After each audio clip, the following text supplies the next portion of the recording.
Amigues i amics, hem après que podem crear més llocs de treball, oportunitats i empreses fent allò que és correcte pel que fa al canvi climàtic i l'energia.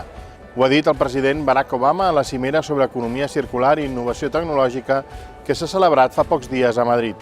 En aquesta cimera, a la que he pogut assistir, organitzada per Advanced Leadership Foundation, s'han congregat 300 líders de l'àmbit social, econòmic i polític de referència en aquest àmbit.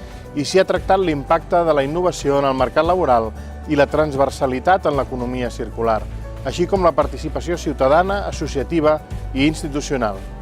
La implicació d'Obama en aquesta lluita contra el canvi climàtic i la transició global cap a l'economia circular és cabdal, perquè necessitem prescriptors de prestigi internacional que avalin aquesta lluita global. El 44è president dels Estats Units ha recalcat la importància de l'educació en tots els àmbits.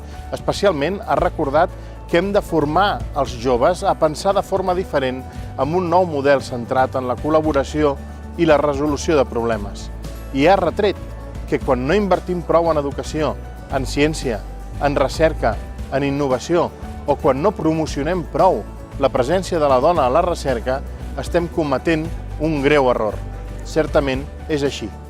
Les seves paraules ens han de servir de guia per adonar-nos, en primer lloc, de la gravetat de la situació pel que fa al canvi climàtic i, en segon lloc, per com afrontar un futur plenament sostenible a partir de la transició cap a l'economia circular.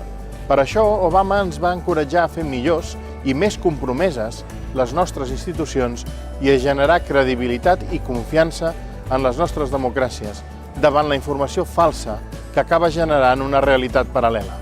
El canvi cap a una economia sostenible i circular és transversal i per sobre de tot global. Ningú se'n pot desentendre. La visió d'Obama ha estat realment encoratjadora.